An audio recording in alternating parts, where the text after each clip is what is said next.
Assalamu alaikum. Can you please take your seat?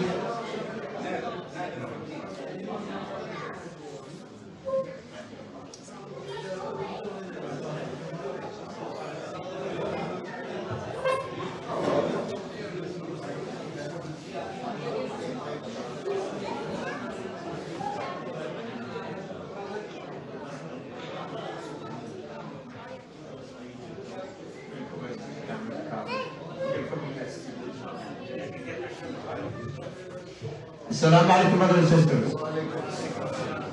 Well, thank you all for coming today.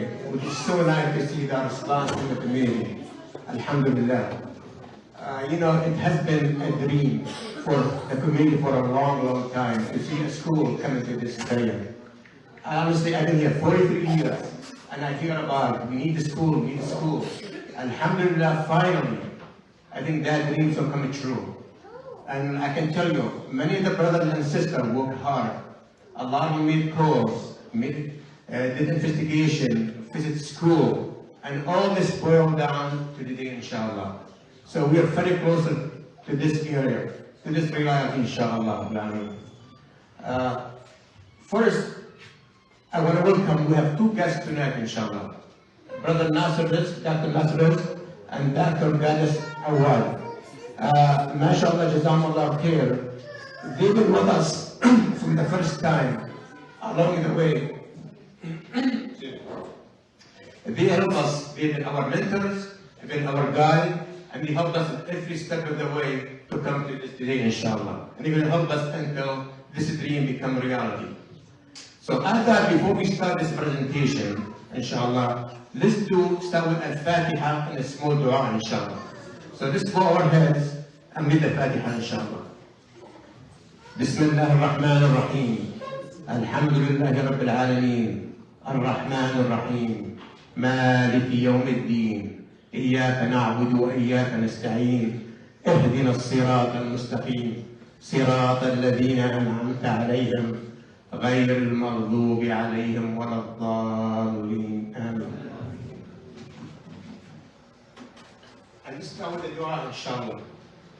Ya Allah, we are weak and we come to you asking for your help to make our dream of having an Islamic school come true. Ya Allah, you know our intention and what is inside our hearts. Grant us patience, courage, perseverance to overcome difficulties, obstacles, struggles, and make it easy for us to complete this project. Ya Allah, help our brothers and sisters in realizing the importance and the value of this school in our community. Ya Allah, give rewards to any brothers and sisters that help in this project, and bless them and their families.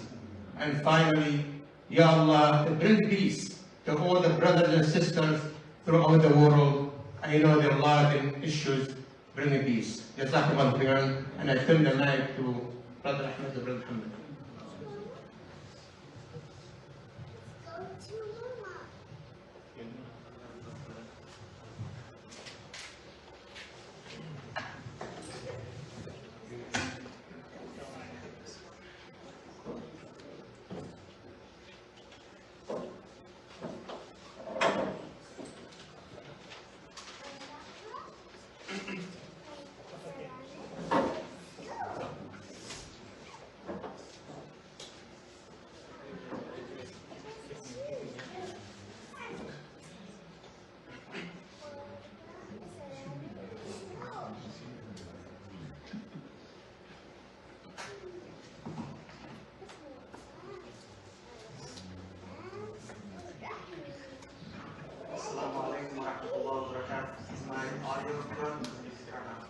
Turn up more.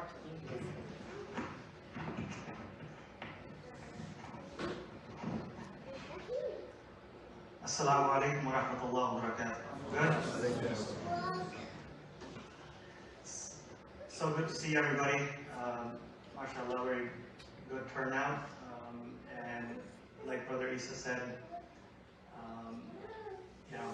we're thankful to Allah subhanahu wa ta'ala who has given us this opportunity to take initiative for the future of this community. And really our goal for tonight is to introduce this project to you, gather the data on prospective families and students for Baraka School. And then inshallah we'll have time for answering questions and taking comments. And I just request that we hold off questions and comments to the end of the presentations. And I promise not to bore you for too long. I can only speak for maximum two to 3 hours. That's my limit. So with that, we get started. And working 2 computers at the same time. So let's see how this goes.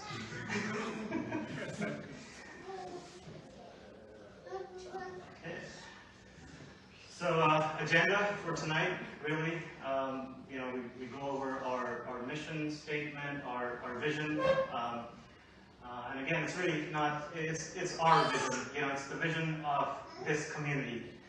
It's not my vision, it's not just another person's vision. So it's a collective, this whole project is going to work if every single one of us in their capacity is invested, involved in whatever way that they can. So inshallah we'll cover that, and then Dr. Razak, Brother Nasser, will also cover some of the model that we're going to follow, inshallah, that's been very successful with Ummah School in Cleveland. We'll give you a little progress about the current state of where we stand with the project. And then again, the theme you'll keep coming up again and again, community involvement. That's going to be spread throughout the presentation. A little roadmap, again, showing some high-level milestones. I'm not going to list every single thing on our timeline. And then we'll take questions, inshallah. So that's really our plan. So as some of you may know, I moved to this community just last year, and it wasn't long before I heard parents in the community expressing their desire for an Islamic school in Canton, just like Brother Isa mentioned. So, school where children, their children could go to and get a solid foundation in Islamic education and also excel academically. So that is really, the core concept behind us taking this initiative. And again, community involvement is going to be highlighted. And this is a project by the community for the community. So we all need to be active participants. With that being said, I'll read out our vision and mission statement. So for years, our community has envisioned an Islamic school in Canton, Ohio. Now that dream is becoming a reality with Baraka Islamic School on the horizon. We are committed to providing high-quality education that integrates Islamic teachings with a strong academic curriculum. So what you see coming up on this slide is really 3 areas that we are highlighting, spotlighting on 3 areas of focus for Baraka School, starting with our theme. Our way, our Islamic culture, our core, academic excellence, and then our future, our next generation of Muslims. We want our children to develop a love and understanding of the importance of following and practicing our deen. That is really important. Knowing, having the knowledge, and putting it into practice. So our deen Islam, which we all strive to have at the core of our daily lives, this will be the keystone at the apex of this institution that we are laying the foundation for. Starting under ISNIO, and inshallah one day expand out if and when it is time to do so. Our second focus will be academic excellence. We all want to make sure our children have the best education, they're competent, they have that competitive edge. And at Baraka School, we intend to focus more on the core curriculum and a holistic Islamic education. And credits to Ummah Center for these beautiful pictures, mix and match of some of old history of ISNIO, and you'll notice some people might see themselves in here. Okay, so our second, okay, and I got switched out a little bit here. Let's do that over. Okay, so we want to equip our children to lead and raise future generations of Muslims, to be successful, to be empathetic, confident individuals who actively contribute positively to their community and society in general. Now, to share more information about the model that we will be adopting for Baraka School, I would like to welcome Dr. Nasser, either to the podium or whatever you prefer. I just need to. Okay.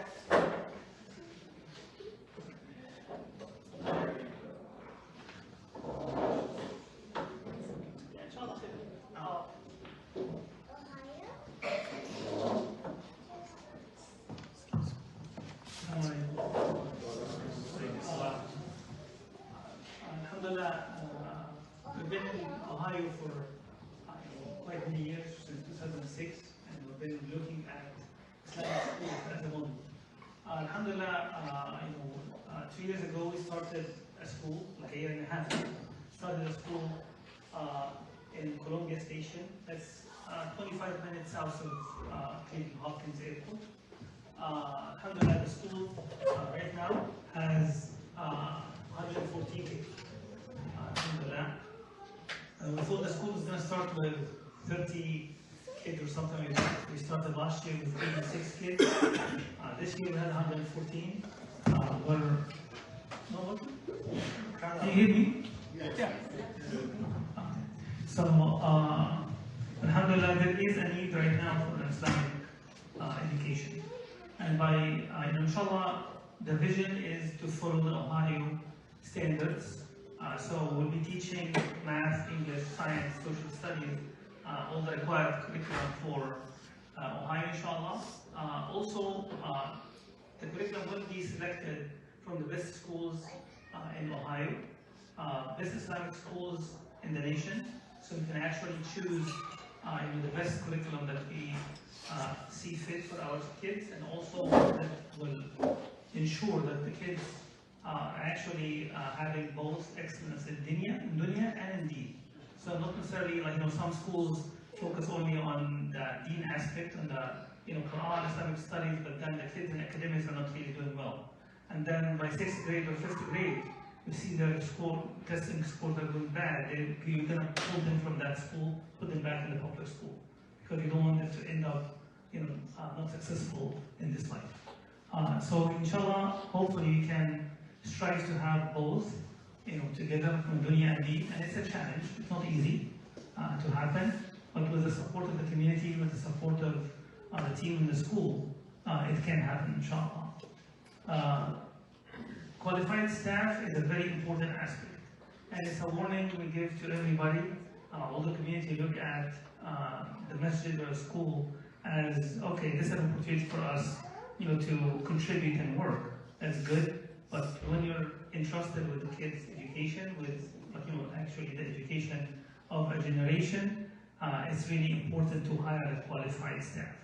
I'm not saying have to be certified, but they have to be qualified. And qualified, also one of the, not one of the qualification that's never going to be included that, he is the son of so and so, or she is the wife of so and so, or he is the brother of so and so, a great donor. No, this is not a qualification at all. Hopefully, we steer away from that. So our school becomes really pure and actually to the mission. If the person happens to be the brother of or the sister of, that's fine, as long as they are qualified.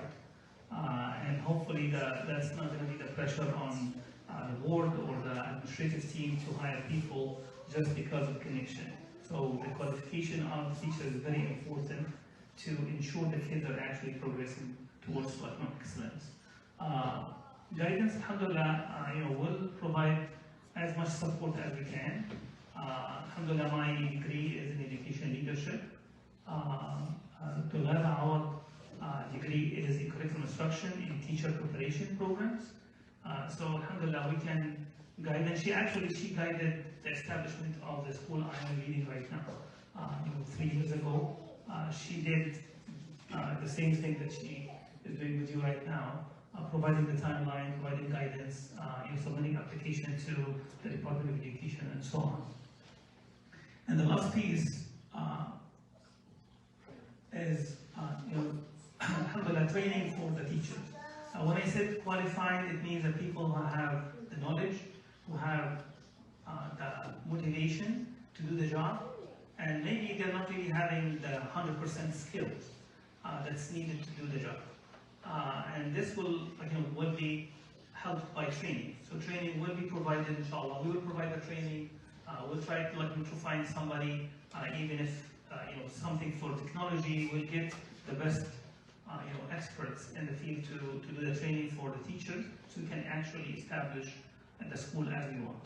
And for the current state, I think Brother Ahmed can talk about that too.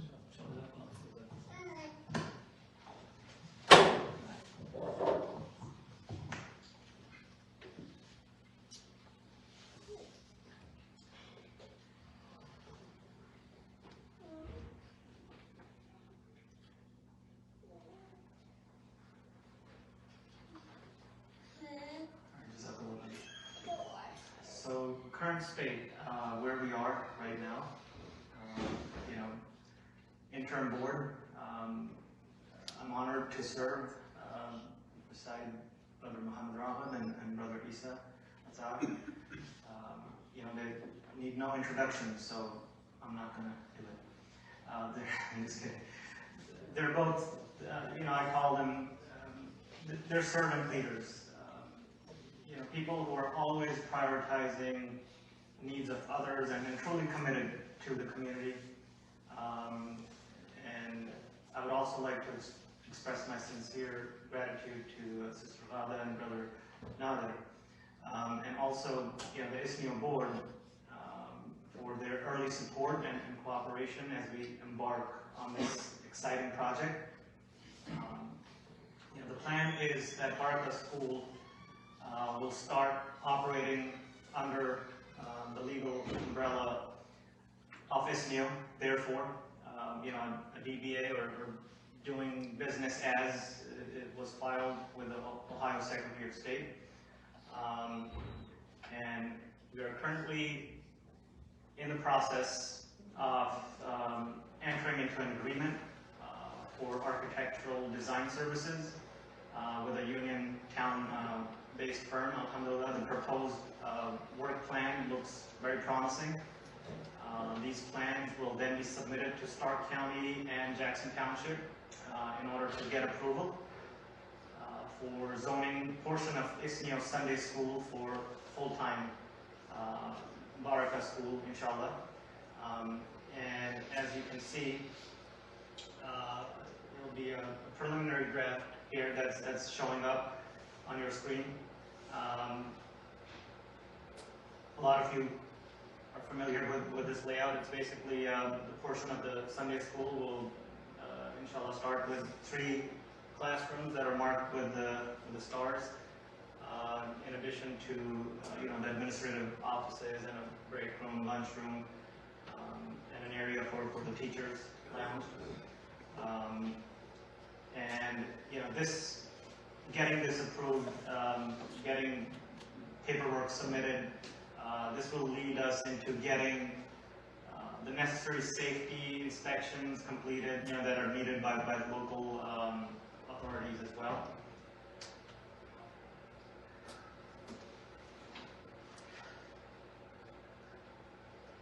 And also at this state, you know, we've accomplished creating our brand identity, you know, logo, our letterhead, putting together at least the, you know, domain name, website, Facebook page, as well as, you know, having a dedicated email, phone, so that, you know, once we get the word out, we have a reliable way of communicating and reaching back out and responding to inquiries as well.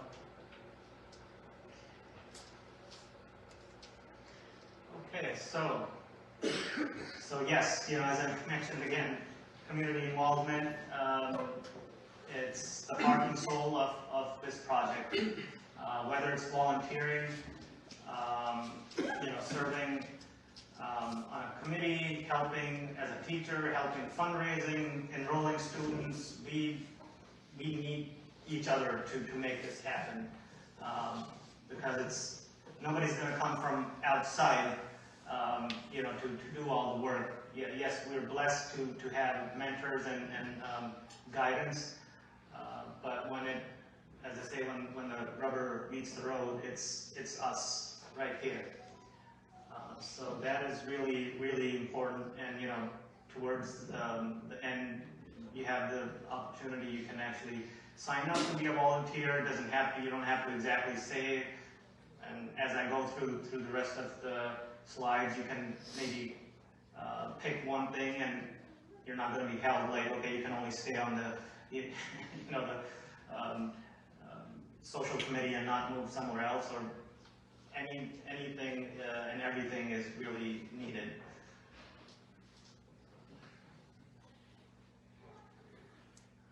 So again, you know, we'll start with the volunteer opportunity. So there's really no volunteering opportunity that is insignificant or too small. You know, just as a single tile that you place, you know, whether you're building a mosaic or you're building something very complicated, it contributes to, you know, it's contribution to the beauty and complexity of the final product. So, you know, so too does every act of volunteering. You know, no matter how seemingly insignificant, maybe you're just picking up food, or maybe you're just dropping somebody off, or anything really. You know, this will be helpful in creating a strong foundation, a strong knit community that's really involved, and then again, for our future generations. You know, the list up here is just a few things. There's going to be a lot, and it will change as we get more into details of the next steps of the project. You know, and I've even listed, if you're reading, it's not a joke. You know, I listed up here, we need volunteers to help other volunteers. You know, that's a thing. You know, there's people that need to organize and you know, schedule things, and okay, you're doing this and you're doing that.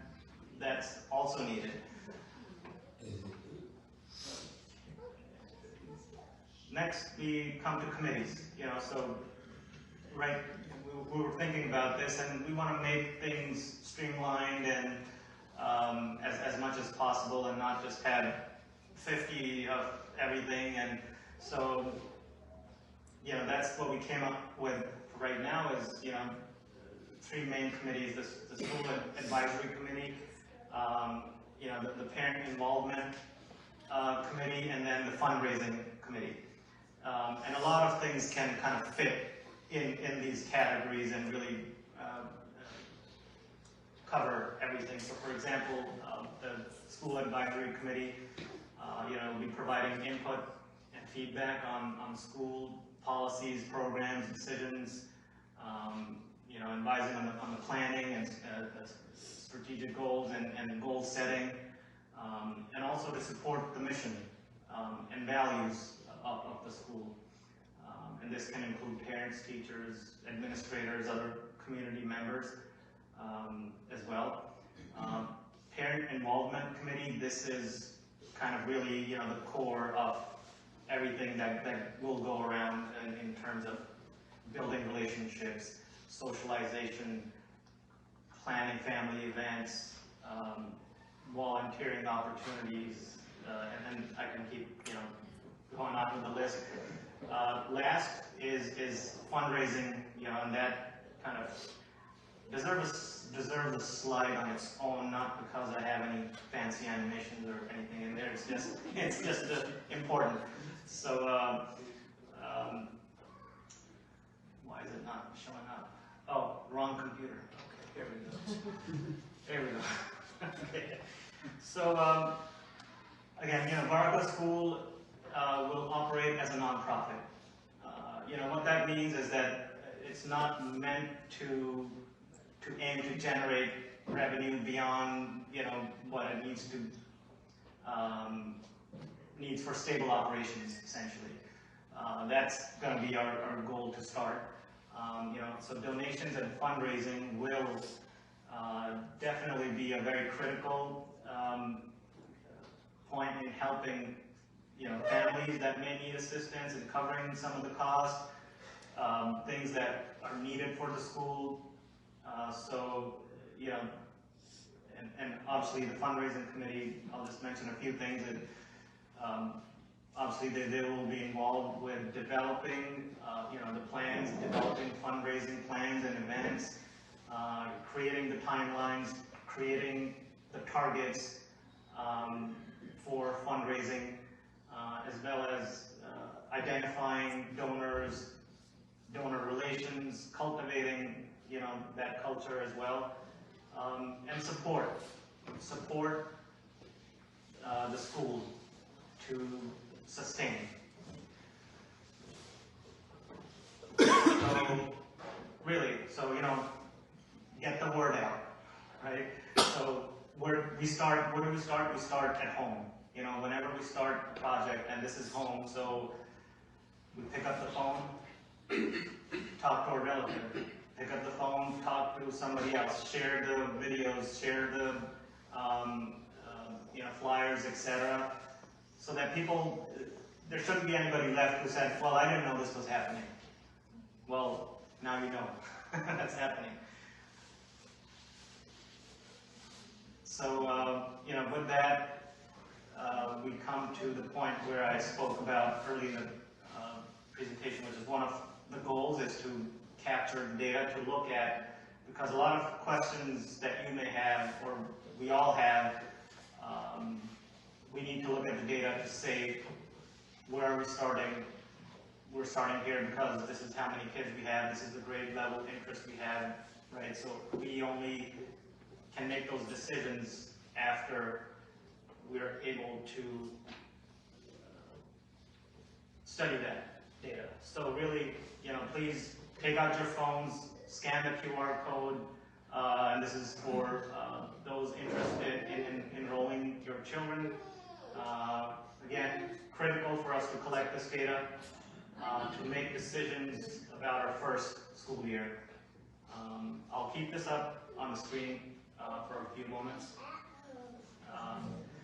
Also, if you have any issues getting to the page or completing the form, even there's volunteers in the back, they'll be happy to fill out the form for you at the end of the presentation.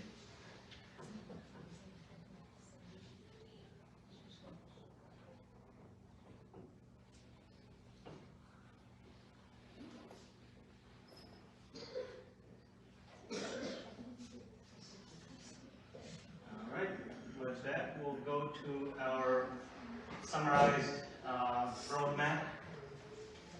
So really, say October, around October is, you know, when we kind of started to kick things off here. And some high-level milestones is really what I'll be going over. So formation, right? The formation, the initial planning that, hey, we've been wanting to do this, let's do this. And, you know, coming together with an interim board. Again,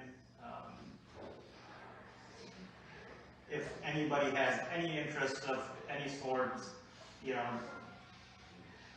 doors are open, the positions are open, we welcome, you know, welcome everybody, anybody who's really willing to put in the work and inshallah be a part of this.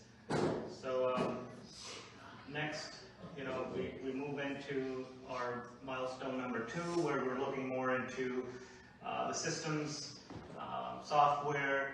We're looking into, you know, kind of looking into personnel, secretary, like for example, an administrator, and really kicking off fundraising seriously. So that'll happen in January through June, and then our kind of final milestone is really going to be selecting the principal, hiring the 3 teachers to begin with, kindergarten, 1st grade, 3rd grade, and finalizing the curriculum, scheduling, classes, etc. And really, you know, inshallah, if everything goes according to plan, next school year, we can start our first batch, inshallah.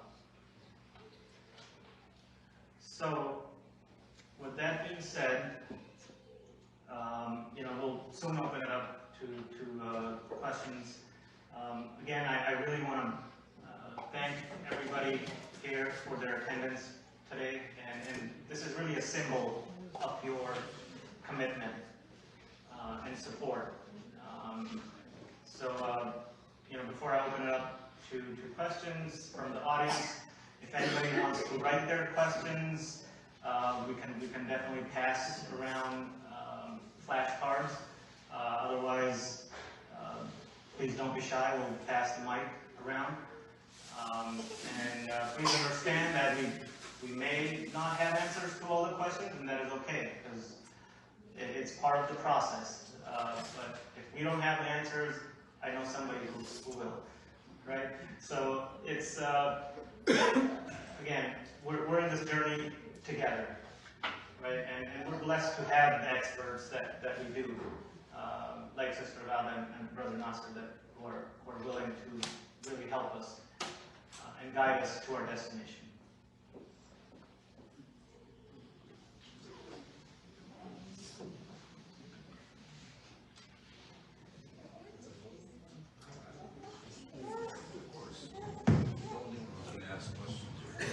Assalamu alaikum, everybody.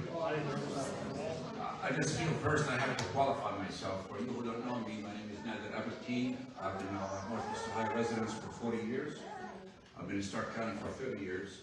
And I've been involved in this community actually for the past, I don't know, 20 years, maybe 15, 20 years. I am an architect by trade, and 25 years ago I became an educator. I'm a faculty at Stark State College, so I know a little bit about education and whatnot, you know. And thank you so much for all this work. Jazakumullah khair. I know it's a lot of work actually to start something like this. I have tons and tons of questions. Maybe some are maybe premature, or maybe, you know, not the time to ask, you know, and I don't want to sound like a negative, you know, so please forgive me if I do, or maybe you think I'm sounding like negative and discouraging here. But one of the things you did not actually sort of like talked about is the evil of all evils, money. Okay. Again, part of my qualifications, by the way, I am the preceding president of the board. For you who actually know me, I served as the board president for SNU for 3 years and vice president for like 5 or 6 years before that. So I know what this community has and our capability, and we always struggled with just keeping the doors open and trying to get the money and the funding and whatnot. And at the same time, of course, the Sunday schools, and I wish Brother Jafar was here, that we always kind of like barely made it, and it's only for Sunday school. So when we talk about full-time school, where is the money going to come from? That's one big question that we actually, well, I'm glad that you have it. Thank you. Okay. So we're just waiting for my question? Okay. You're ready for it. Somebody warned me maybe. So going to that, which is tied, all my questions actually are tied together. Okay? One thing, by the way, that I did not know, and I was firsthand involved from my background about the zoning part. Why do we have to apply for rezoning? We are a nonprofit. It's basically faith-based, and we have our occupancy, which is something when I was involved we didn't have. And having all of this actually was firsthand involved in that part. And having a Sunday school did not conflict with that occupancy. So as a full-time school is actually something different. Assalamu alaikum. When we built the school, the zone is completely different. We talked to the architect, and the architect... Who's the architect? It's Jared from Kabul. Okay. Yeah, what happened is the Stark County building department requires, when you have a school full-time, you have certain requirements. And we have to hire an architect. The architect has to come here, certify everything before we can open the school. So he came in, he has to measure all the rooms, make sure it's measurable with the number of students we have at the school. So plus there's requirements like the doors, the lights, the receptacle, all have to be in standard with the Stark County Building Department. If they didn't have this, we can't open the school. It is different than Sunday school. Sunday school is only 1 day a week. This is full-time job. Okay. So now you flip to the other side. This is building department. I'm talking about zoning department, Jackson Township. It's not the Jackson Township. It is under You mentioned Jackson Township, and we applied for a change of occupancy Yes. from the township or the zoning actually. Yes, the zoning and the county and the township. The reason is, and Brother Ryan and Sister, you can correct me if I'm wrong. So when you're starting a school that is going to be under the Ohio State Board of Education, that is different than you running a Sunday school, which is just part of like a religious congregation.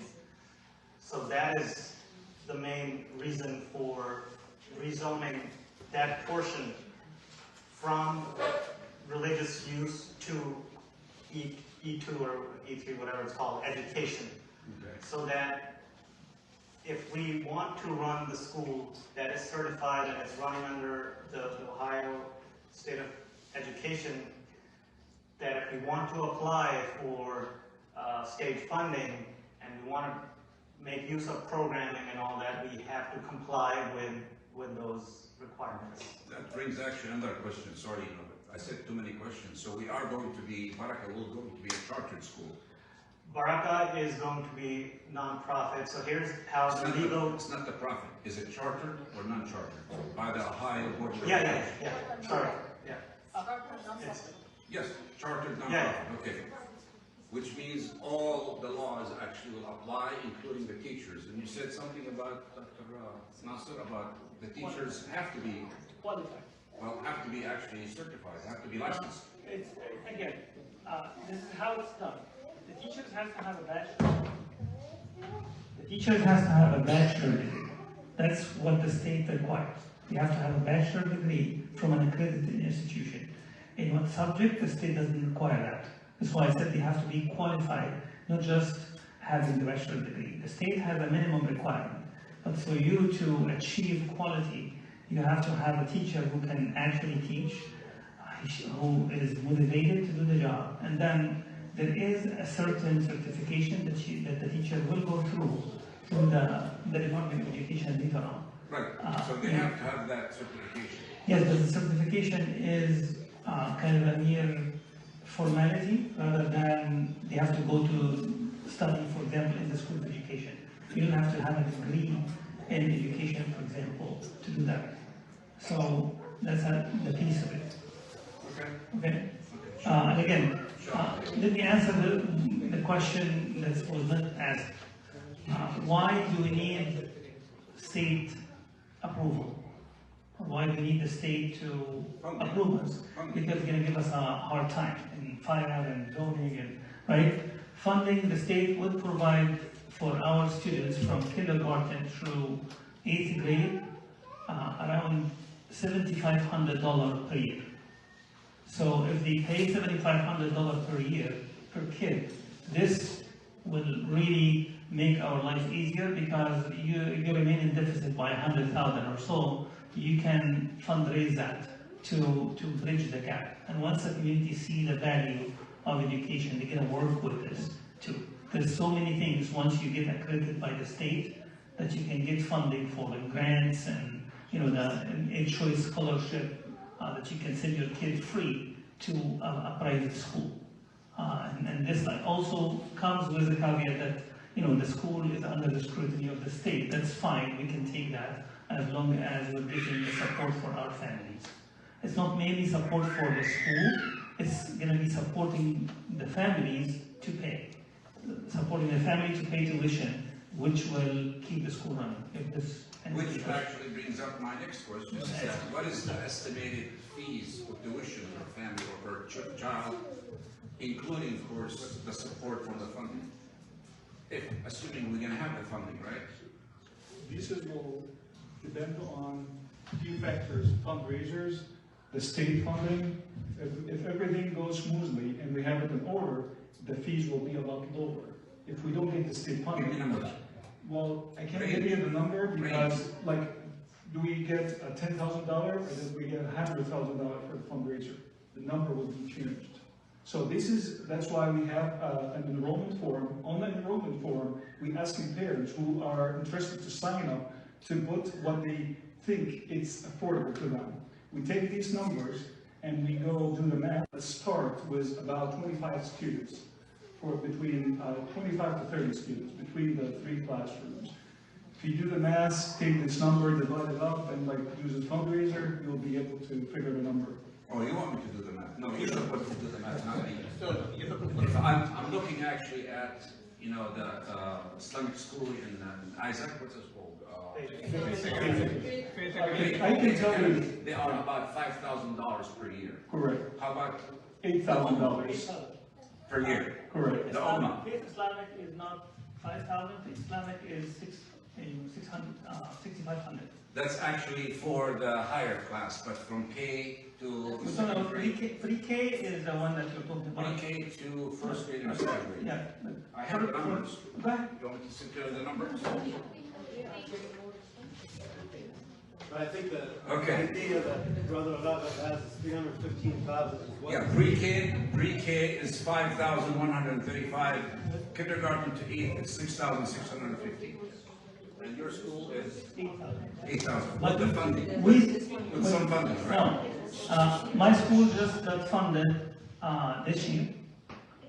We didn't have funding last year. Last year we ran on 6,000 per kid. Okay. This was out of pocket. We fundraised twice and we covered the deficit. And why didn't we get funding last year? Do you know why? No. We exist in a rural area. They hate us as Muslim. They're not happy about the Muslim school, coming to Trump country. So literally, the zoning department gave us a really hard time to get our zoning permit. And everything was submitted from day one, except the zoning, which kept us almost for a year to get that zoning changed into education. Once you have that E zoning exempt for education, you can go through the state. And you're assuming they're gonna love us here, right? They will. They will. That's something. You exist here as a masjid, right?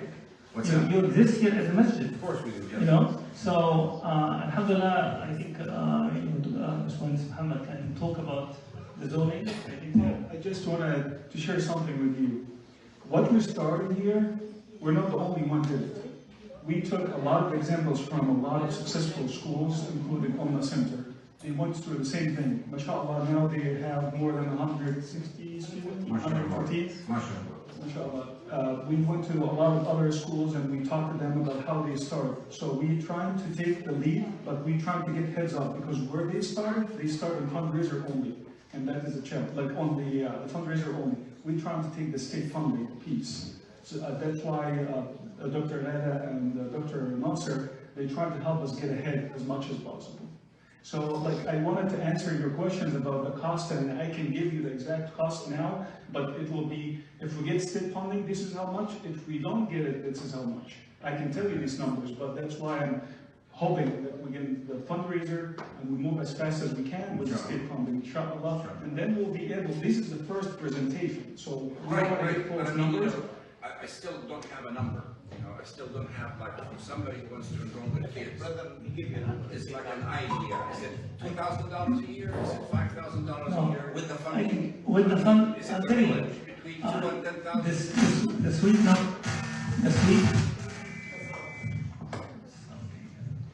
number is $8,000.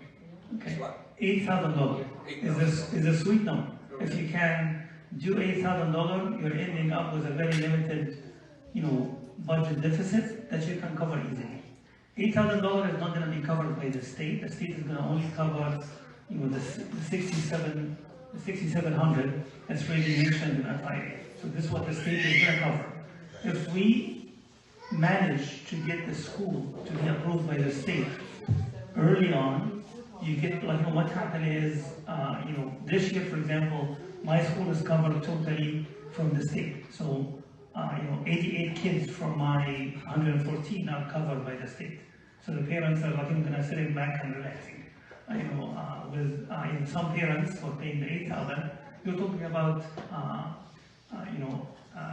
less than $1,300 that you're paying per year.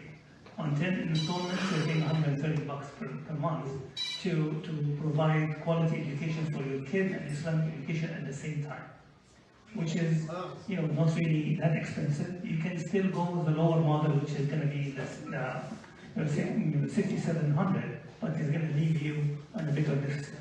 I understand completely. It's all investment, inshallah, Inshallah, our kids and grandkids and the generation. Yeah.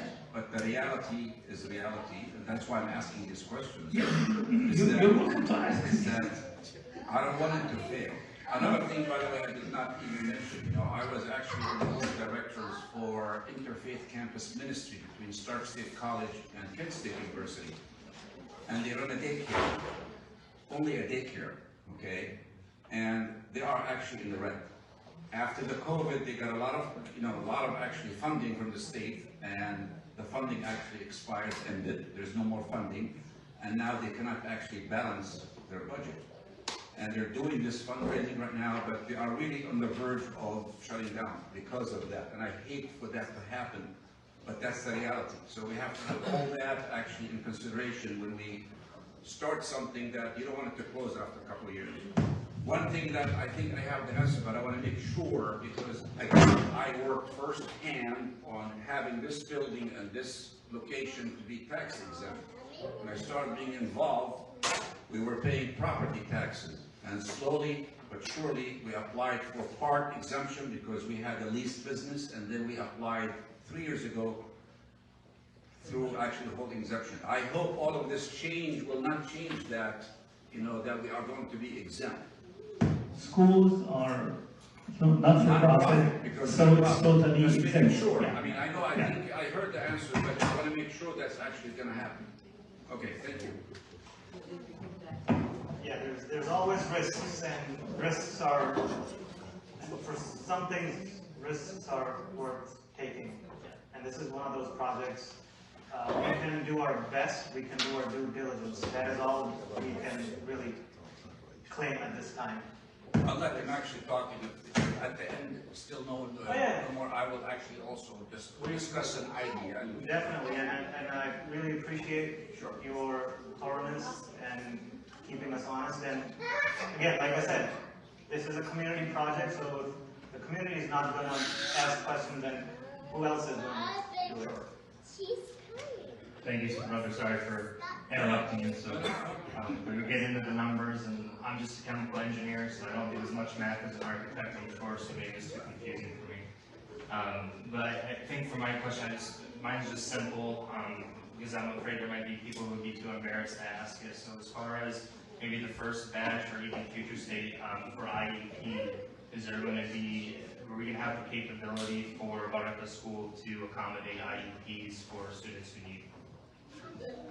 Clarify IEP, please. Yeah, that's a good question. So IEP is for individualized education plan for children that need some extra support, have learning challenges. So, part of, I believe, our enrollment data that we're collecting, we are asking that information in there so that we can know and plan for that. That's on our minds, obviously, and we want to be able to do that. You can accept Ohio Autism Scholarship. Most charter schools accept Ohio Autism Scholarship, which is the same thing. If you're not sending your child to a township school, the child can go and attend any other school. They collect autism scholarship. So there are a bunch of scholarships like that.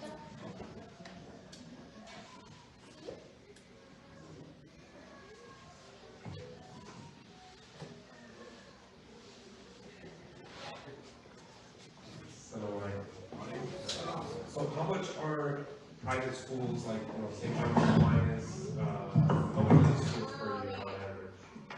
Could you repeat that? Like St. Thomas Aquinas, like the Christian schools, the private schools, how much are those, like, a year on average, when you compare it to those, tuition costs? If you're talking about Christian, Yeah. it's between $7,000 to $10,000. That's what they charge. Okay, alright. Nobody better undo what this man did.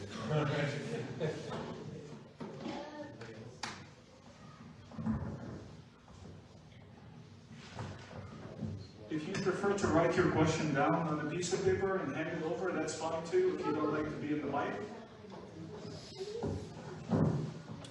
So, I just have a simple question. Is the website online? Do we have anything there besides Facebook? Maybe not everybody's on Facebook.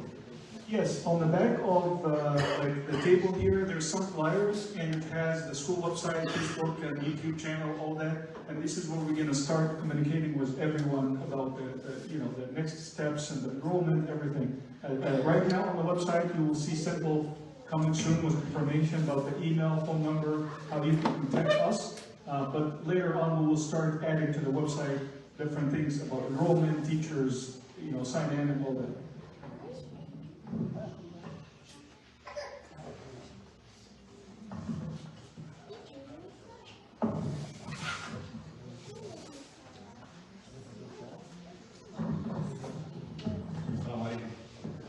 I'm trying to see from back here, as far as like running operations, as far as like, I'm just thinking about the heating, the cooling, it's gonna be running all day long. Are those part of this budget, or is this gonna be taken care of by this year? So this, I'm sure it's not much, but I'm just curious. so the question, I'll repeat it so everybody can understand. Brother Foley is asking about really the utilities costs, the extra costs for running a school. Obviously, there's people around, you need to heat and cool the whole place. So these numbers right here do not account for the utilities. Whether you said you want to add something to that? The question about the cost that ISNEO will incur. So it really is, there's a few ways to do that. One is, we are technically, and I'll say this, the legal business entity is ISNEO, and the school is registered under that umbrella as of now, right? It's doing ISNEO, doing business as Baraka School. So, at some point, and that's a discussion I think to be had with the board, definitely, and then we come up with the best way forward. Another is just one quick, for the utilities end of things, we have a budget, right? So if you have a $500 budget for gas, then we shut off the power. Just kidding.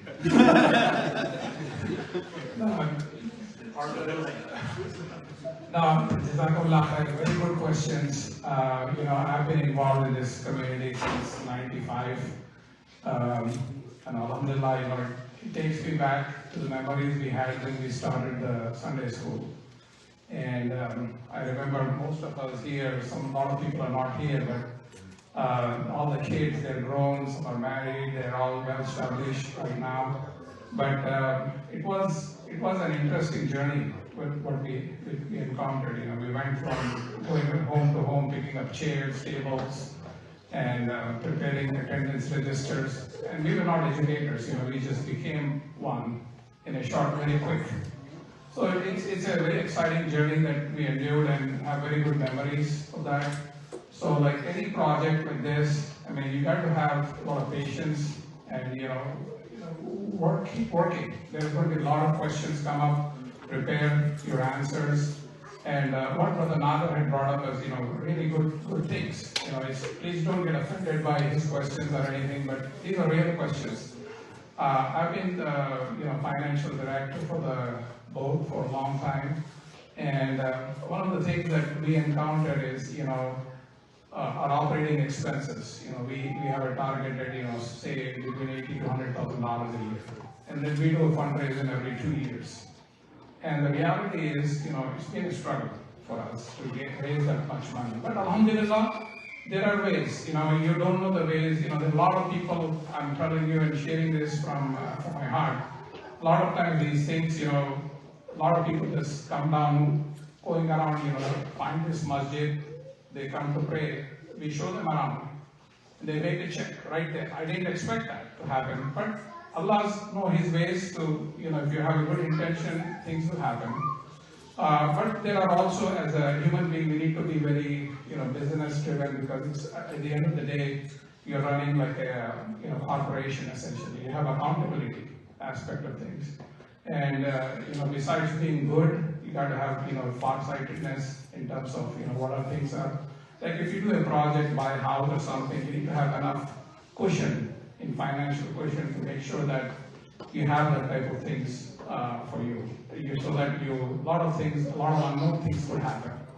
And so we just need to be prepared with that. So I just wanted to, express my, thankness. Thank you for, taking this time to prepare this stuff, and just something that I want to encourage that, it takes me back, 20 years ago, we were just like Brother Chima, young and energetic. But we are just, it's a journey. Enjoy it, inshallah. One really good question I just want to mention, since these questions came up. We've been talking about this a lot, not just Kina, the idea, and went forward, but one of the things, we have a vision. So inshallah, and this is what happened by Allah as well, we started with kindergarten, first grade, and second grade. We are going to try to add another grade every year, inshallah, hire another teacher, add another grade. And let's say X amount of years, like maybe 10 years or 5 years, if we grow and alhamdulillah we are successful, we might be looking at a different building or a whole school and move there. And this is again, things is not like just us. If we're looking at the closest school to us, Islamic school, I'm talking about from the south all the way Columbus. From the north, Isaac is the closest to us. In between there is nothing, no Islamic school.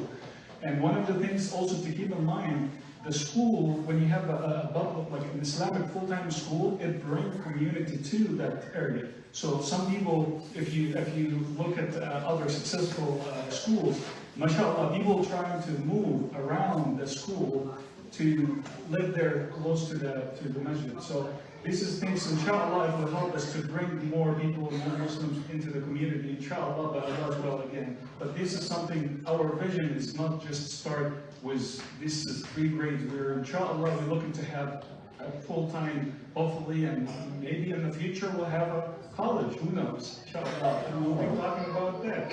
This is just thinking positive. I understand we need to talk numbers and everything in order, inshallah. And that's why we're trying to take the lead from some people who, mashallah, they went through the same challenge, and they're helping us to pass any of these struggles they went through. So that's jazakumullah khair for all your help.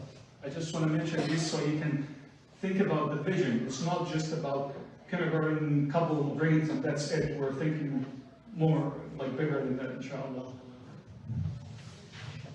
I also want to add is, like we're concerned about the funding, where the money will come from.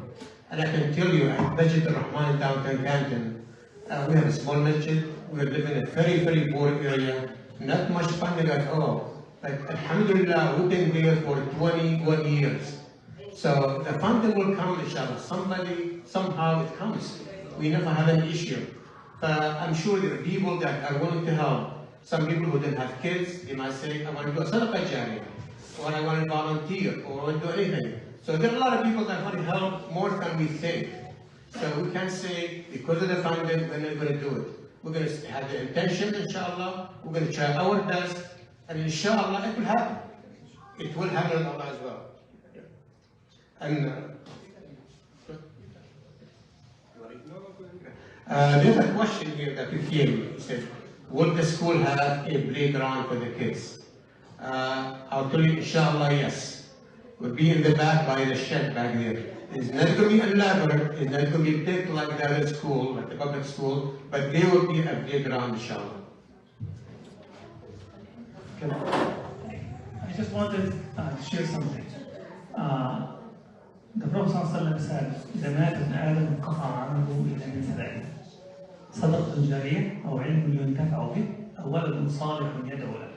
So if the son of Adam dies, the Prophet ﷺ is saying, the son of Adam dies, his deeds are ended, except by charity that's ongoing and knowledge that people benefit from, and children that make dua for him. And I believe a school, an Islamic school, provides these three categories for anybody who wants to give zakah or charity. And when people see the impact and that their kids are actually learning the Quran and learning, becoming Muslims, praying Dhuhr in the school, it's a blessing. And I'll ask any of you who has the kids in middle school, does your kid pray Dhuhr?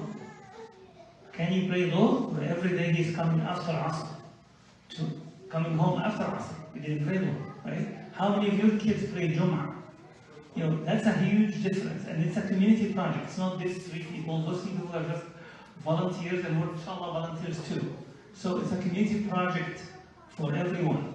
And you'll see, alhamdulillah, the community, once the community see the difference, they provide the support. And I shared with Brother Muhammad here the message from my chair yesterday. Actually, this event was intended to be on Saturday. We had our fundraiser for our school. We do 2 fundraisers per year. Alhamdulillah. Brother Muhammad can read the text message from my phone.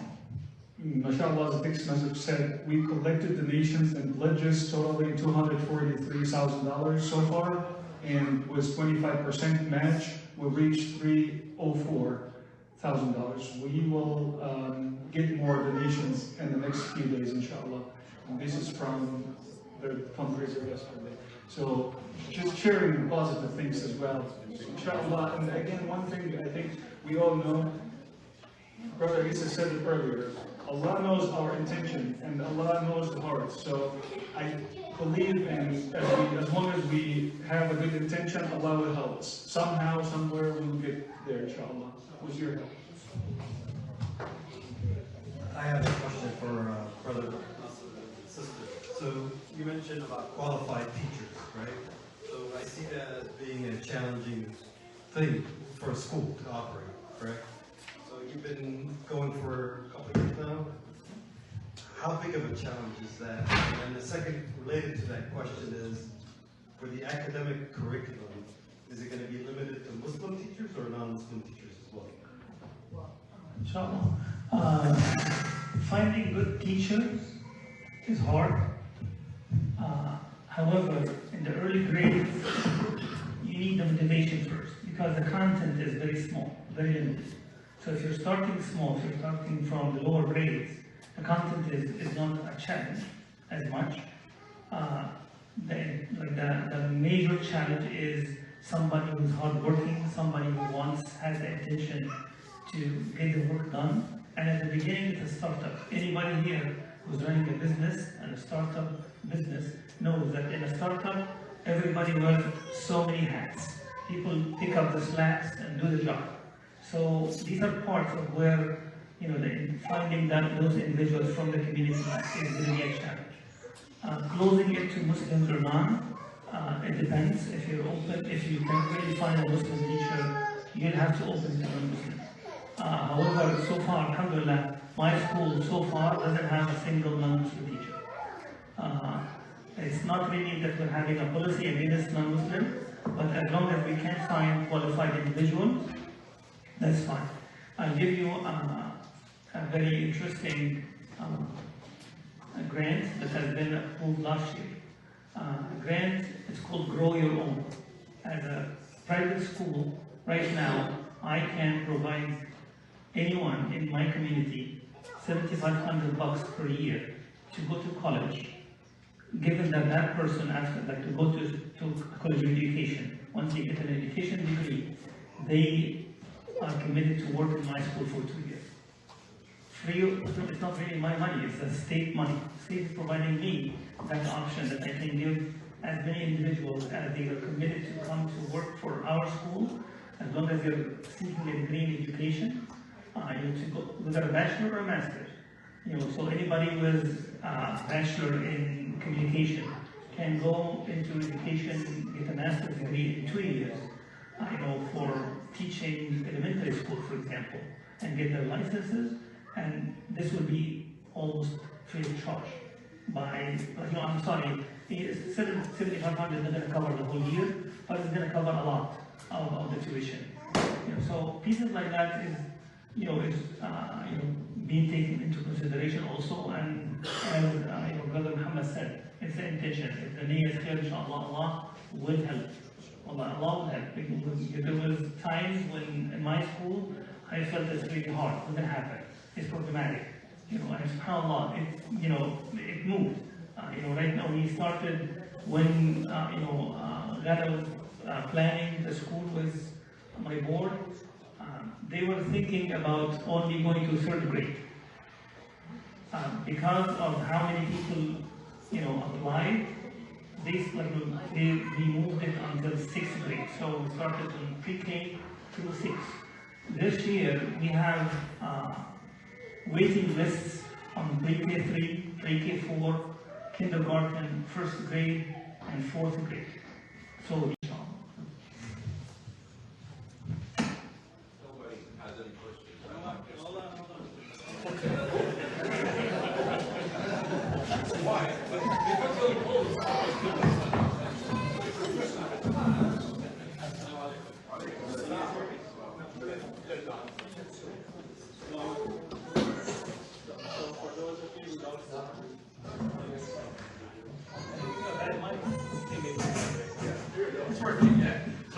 So my name is Brother Ian. I think a lot of people here know me. I'm also, just like Brother Nader here, I'm a former board member. I don't know, like 10 years or so, 5 times on the board. And like Brother Agib here, me and Brother Jihad here, we're those people who actually established the Sunday school in this community about 2 decades ago, and mashallah, it's been a success, and it endured, right? I kind of jumped off that bandwagon a couple of years ago, so I haven't been much involved. But I think my question right now for you here is, the numbers that you have presented up on the projector, what is the head count under those numbers? So you have 150,000 for teacher salaries. Does that represent 3 teachers? And before you answer that, the other question is, have you guys looked at, like, based on the classrooms that you are choosing, what is the capacity of students you can have in there, like 5 students, 10 students, 8 students? I mean, that's going to be a factor in your calculation, because you can't get more revenue based on how many students you can actually fit in a classroom. And third question, for prospective teachers, is this just salary? Like, are they wage, W-2? Are they non-employee compensation? And should they be looking forward to any kind of benefits here? Are we going to pay health insurance plans for them? Will they have SEPs or anything like that, retirement, or is this just simple salary? I can answer this part of it. So as far as the classroom sizes go and capacity, so really to start with, I think 25 students is really our, what's the word I want to use? It's the threshold we can't cross, and then that has a lot to do with, you know, the zoning as well and everything. But so when we grow out of that, and you know, inshallah, that is the case. That's a good problem to have, and we can be on the way and be independent, right? Run the school. As far as teachers' salaries go, or I guess their benefits, I honestly don't think the first year, and I'll have other people jump in here as well, we may not be able to offer, you know, comprehensive benefits and health insurance and all those kind of things. We have to look at, sure, you know, what an elementary school teacher makes, for example, around here. I was looking at that last night. You know, can we be competitive? Can we beat them? Those are things that are TBD, right? We have to start. We have to have some realistic expectations of expenses, what we can really afford to do. Yeah, anybody else wants to answer any of the other parts of this? Islamic schools will provide, you know, less salary than any public school, and also Christian schools do the same thing. They're not going to provide the same competition. However, teachers stay and teachers remain. In one other school, I went and asked American non-Muslim teachers, why are you staying? You have a license, you know, you already obtained your license. She obtained her license while she is in the Islamic school. So I said, if you obtain your license, you can actually get a job with almost 30,000 more while you stay. It's just like a question. I'm not telling her leave. I'm just curious why you stay. And she said, I taught in the public schools 2 years before I joined here, and you cannot imagine. I hated myself. I hated leaving my bed in the morning. But I come to this class and I'm happy.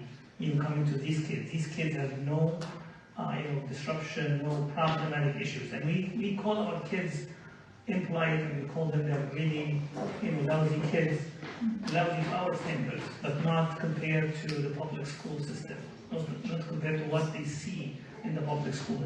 So this is something, to be competitive is very hard to reach the 60,000, 70,000, salary per teacher. It's not gonna happen. Another piece is that we don't really have to have that, when you're talking about a licensed teacher, they go really high. But if they don't have a license, they want any private school where they can actually, they have the knowledge, but they don't have the license. They cannot teach in a public school. They can teach in a private school for 4 years until they get their professional license degree. And then they can leave, which we're happy to take these 4 years of somebody with the knowledge. If we're providing good education for our kids, then we can be an incubator that can actually create more later on, if this is part of the process. However, a lot of people stay. A lot of people like the place. They're just like the mission also, especially if they're Muslims. Muslim women would love to be in an Islamic school rather than to be in a public school or a business. No one has a question? I don't have a question actually, but I had a thought, and I don't remember if it was last year or the year before, but there was a questionnaire about this project a while back. And there was a questionnaire that came around the community about what do you think about having a full-time Sunday school, full-time school instead of just Sunday school. And I don't remember actually if you remember, he was maybe a year ago, 2 years ago. Yeah, I don't know, that he might be. Yeah, before my time. and again, I'm sorry, I don't remember if my feedback or the comments I made, was it just like a few people were actually written, but something like this, the way in my head works is in progress, you know, and one thought I had actually is that if we have a community need to actually go to a full-time school, Islamic school, what ISNU can do is basically we can provide transportation or work on providing transportation that we can send them to Isaac as an immediate kind of a solution. And then maybe progress with, you know, talking to Isaac, you know, is that they can open a campus here. So we don't have to reinvent the wheel and all of these expenses and whatnot, you know, and then eventually we can be independent. So that's kind of like one of those things, but the way I see it right now, if we really have families that they want to send their kids to Islamic school, you know, ISNU, you know, even though I'm not on the board, you know, but, you know, we can work out something. We can provide the transport. They can drop them here, and then we can have some kind of a bus, you know, and they take them and they bring it back to here. Was that ever like, you know, a possibility? Do they have the ability, sir? Do they have the ability to take the kids from here to the... I think that's what... What do you mean the ability? Is being discussed as to... Vehicles and employees. To make that available. That's what's being referred to as... I mean, it's open, you can go and apply and, you know, enroll your kids, but usually the challenge that I remember hearing, you know, is that, well, it's about half an hour or 35 minutes away from here. It's really not practical, you know, and whatnot, you know, so, but dropping it off here makes it feasible for some, at least. Let me just answer this question. Transportation is a problem when it comes to Islamic school. The requirement is the parents to bring their student and take them out. We will look at options. That's where the volunteers come. Maybe we can have the volunteers pick up all the students. Maybe we can have a collection point somewhere, and somebody will pick them up and take them. So we're looking at that option. Right now, we don't have this option yet, but we're looking for volunteers to help with this. So I think to go back to your main questions about, yes, a year ago or more than a year, we had a meeting, then a lot of people showed up and show interest about, yes, when they came to the board about their proposal and they want to have a full-time school. And since then, we've been like, everybody's like, okay, we really want to do it, but we don't know where to start, where to go, how to even like, what is the first step? And alhamdulillah, somehow we get hold of Dr. Nasser and Dr. Lana. And they are the one that put us on the right directions. And it took a while until we get hold of them. And that's why it took almost a year. And we were like talking to people, but nobody really put us on steps exactly what need to be done. MashaAllah, they did. And that's where now we're starting at the actual process and everything. As far as like the Isaac, yes, we did talk about that, but nobody really had interest to have a campus. Nobody.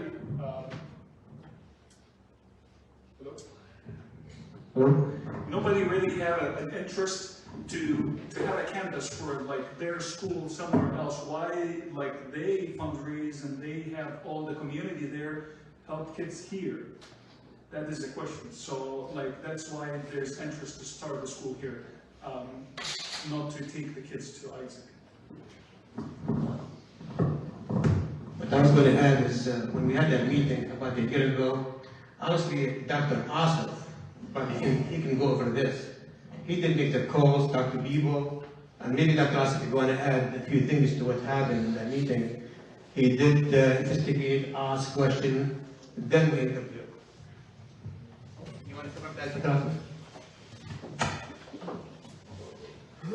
Assalamu alaikum. Yeah, we did have a meeting last year when we talked about it. There were like 20-25 people in the masjid, and then we did talk about what needs to be done, because the question was raised: should we have our own school, or should we have something that you just mentioned, that we can have like a campus here, or we should have like a transportation that would. But then later on we did not talk about this anymore. I did talk to Brother Fahim, who's an ex-president over there, and we did talk like a few times. And then I don't recall exactly, but you know, it doesn't look like, I don't want to say that he seemed to be interested, but you know, we didn't move any further. And that's when, you know, I heard about, you know, I spoke to Brother Nasser, and this was like, you know, early this year, and he seems to be very much interested in helping us out. And that's where, you know, Brother Muhammad and Brother Isa, we came together and we decided, okay, let's, you know, move forward and do something at our own. Transportation, I have my personal experience. When my kids, when they were little, my kids, they went to Isaac, Faith Islamic Academy for like 2-3 years. And we had this issue of transportation. So fortunately, we had somebody who had his kids, and they were going to Isaac, and he was kind enough to take my kids with his kids, you know, in the morning. But on our way back, I had another guy who was bringing my kids back. So we did have a transportation issue, and I know we still have the transportation issue. So that's something that I think is going to be very tough. As far as you know, having a campus here, I don't know what exactly happened because I didn't talk much about this to Brother Fahim, and I think Brother Muhammad or Brother Isa were in touch with them. I don't know if I answered your question. Thank you. All right, thank you. Assalamu alaikum. My question regarding the qualified teachers for the school. Are there any evidence in real world that there are qualified teachers who are willing to work voluntarily without a salary? Because I believe teaching Islamic school itself a direct sadaqah jariyah. Nothing can be better than that for teaching being without any benefit in this world. So are there schools out there where they have some teacher part-time or full-time who are maybe retired teachers who are willing to work without salary?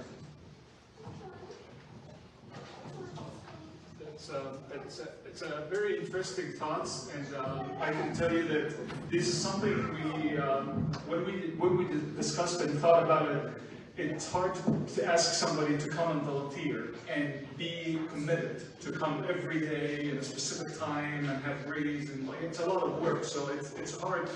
But if we have interest about that, we'd love to see the opportunity. MashaAllah, a lot of people here today. So we have, next steps is to hire like principal and teachers. And if somebody want to maybe work for less, we wouldn't say no to that. But at least we don't want to ask somebody to be committed without at least giving them a fair pay. If that makes sense. Let me add to that is, alhamdulillah, from Sunday school, we have a lot of volunteer teachers. And right now, when we ask about qualified teachers, we have about 4 or 5 that qualified teachers that express interest in joining the school. So alhamdulillah, we have this, but we also have interest other teachers who just want to volunteer, who just want to help, who want to see this project come into life, and be willing to put the hours and the time. That's why we're encouraged by this. Assalamu alaikum. First of all, I want to commend you all who have initiated this project, and this is indeed, it always sounds very difficult when you, at the onset of these initiatives, but you know, once things get going, then alhamdulillah, inshallah, everything will get better and easier, and it will be a success. I have a few simple questions. One of them, this initial Baraka Islamic School projected budget year 1, is this what I understand is that first year is going to be our problem year, and then hopefully if things get better, subsequent years would be not as difficult, correct? Yes, 100% correct. Okay. That is where the challenge is. It's like, I'm sure a lot of you have business, and like when you have a business, you get the store and you want to put merchandise, then you start selling that and get some money back. Similar ideology here when we talk about the school. We need the first funds just to run the school. Once we get the state funding, we have more parents bring their kids to school. inshallah, it will be easier in the future for subsidizing the cost and expanding and adding more teachers and have the infrastructure built, inshallah, to continue forward. Another question is, at this time, do you have any, have you made any survey as to what number of students we are looking at in the first year? So that is what, part of one of the slides was the school enrollment interest form. So one key takeaway from today's presentation is for our parents to fill that out. Okay. Because until we, I think Adam also, until we get that data, you know. Sure. Well, that's good. Thank you. Well, one recommendation I have is, from what you have today, you need to have a next meeting, follow-up meeting very soon, maybe January, 4 weeks or 6 weeks from now. That way you have all the information, data available to share. It's very important because a lot of it depends on the data. Right now it's a good project presented, but once you get the data, it speaks for itself. That is exactly the point. Yeah, we're doing this. Inshallah, we have 10 minutes till Aisha, so we will take more questions, inshallah. Last year, after our initial meeting, I also met with Brother Fahim at ISAC after Brother Asif. They have already agreed and they were so welcoming and supporting opening of a campus here as well. If all these efforts cannot be succeeded fully at this time, we should also take that option into consideration as in the first year. So this momentum, mashallah, is very good. Please do not give up. If things do not go well, I think we can start physically as part of the ISAC's school there here next year, and then we can start the next year. Mashallah, do not give up. I mean, we will be supported here, of course. That is my recommendation. But ISAC is so welcoming, they are so supportive. We should not worry about it. And then I think we should not give up this momentum. Just keep this momentum ongoing until we successfully establish our school here fully with our identity. I just want to add this one. It would be hard, really, to get students from here going to Isaac. That is the reason. Because as a satellite, that's another option we're thinking about. But last time they were after them, they said no. So we're not sure who you talk to or somebody. I mean, we will come and help, but they told us we can't do it.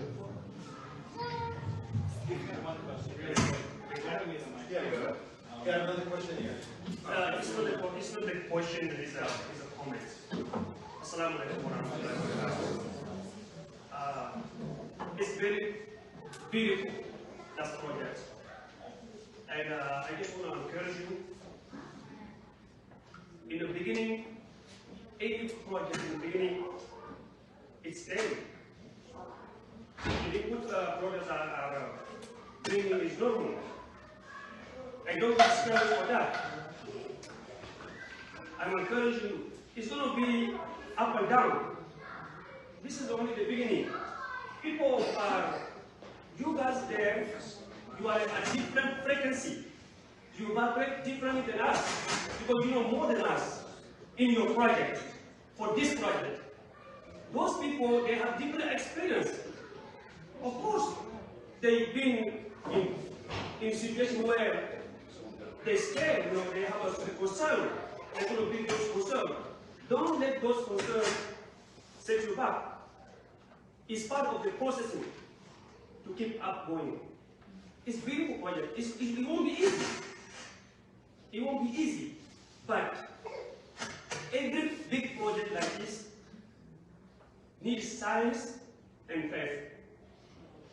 Science and faith. The science is the numbers, the mathematical things you bring in, the sharp.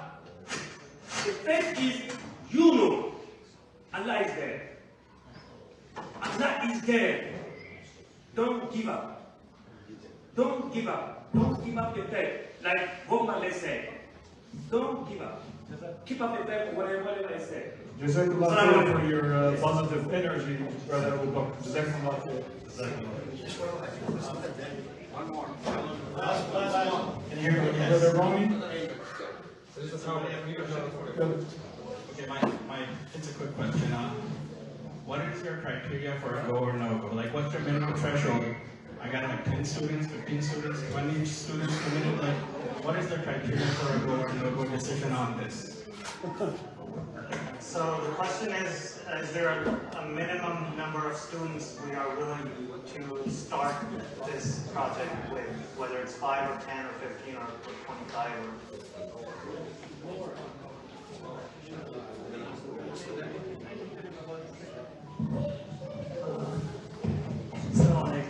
I have a nice answer.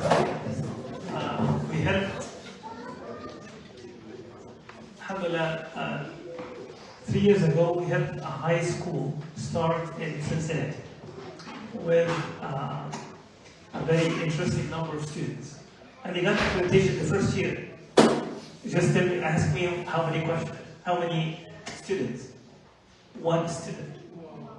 Okay? So the school got accredited with just 1 student, 1 principal and 1 teacher. The other teachers were just volunteers from the other middle school that volunteered to come for an hour a day or 45 minutes to teach her chemistry or physics. And the state of Ohio doesn't require a number for you to be approved. The nice trick about that, this reduced the cost of the first year to almost minimal cost because you're not really running a whole lot. It's just, with 1 student. So the number actually in the first year is not important. The number, if you increase the number, yes, it's fine, but as long as you're not on accreditation, you're paying out of pocket, which means more teachers, more Chromebooks for the kids, more technology, more services. And this is just increasing the cost at the first year. So it's on this community to decide, do they want to go on with this project or not? And I believe that survey that Brother Ahmad shared should be spread throughout your social media, sent to people, because not everybody is here. So if you can actually wait for a week or 2 to collect data about how many people would like to bring their kids in this school, this will give you a better idea of the number, at least the expected number, what's the interest in the school. But the number, how many students is not really important the first year. The first year, because you don't have accreditation, you want to reduce how much money you're paying out of pocket. Because the parents are paying tuition out of pocket, you're paying operational expenses out of pocket or from that tuition from the parents, but not that many. If this answers the question. Yeah, inshallah we'll have more flyers around with the link for filling out the information, because again, until we see the data, until we see what the interest level is, we have to make decisions, with informed decisions, right? Why hasn't something been done for years, or why was there no satellite, or why was there no bus stand, or why was that's irrelevant. Let's see what we do want to do. Okay, let's get those answers, and that's where we start. And I think I'll close it up with that because we got a couple of quick questions. Okay. There's one comment I want to make, and I think Muhammad brought up a point that it will bring more people to the community. But, if they see that there's an Islamic school, I can't tell you how many people I turned away, family members coming from the Zed. Is this a good place? I don't really Canton doesn't have that much to offer to people to be like, yeah, of course, come here, So you send them to Cincinnati, they have a bustling Islamic community. So now, there's a lot of people coming from Mexico right now, they're flying over. Come to Canton, we got an Islamic school, so that's they built and then come, right? Exactly. Last question. Assalamu alaikum. You can make it real short. So I have a son of 4 years old, and inshallah I'm sending him to school next year. Maybe Sunday school. So my question is when will be our follow-up meeting on this topic on the school side? So we are planning to start on next July. So, but before that, I have to make sure that my son is ready, school is ready to go to the English club, right? So, I just want to make sure when there are follow-up meetings and how we are getting updates from you. Yeah, inshallah. So follow-up meetings, you continue to follow us. You know, we'll make announcements. We'll have them on our website. We'll have it through being here, Jummah khutbah, flyers, WhatsApp. So you can't miss it. Okay.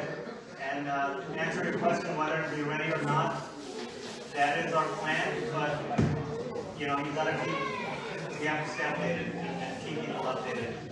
So,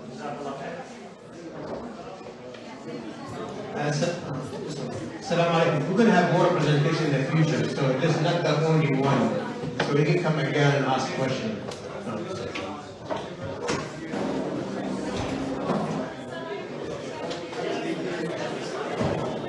There's cookies and some desserts here. Please help yourself.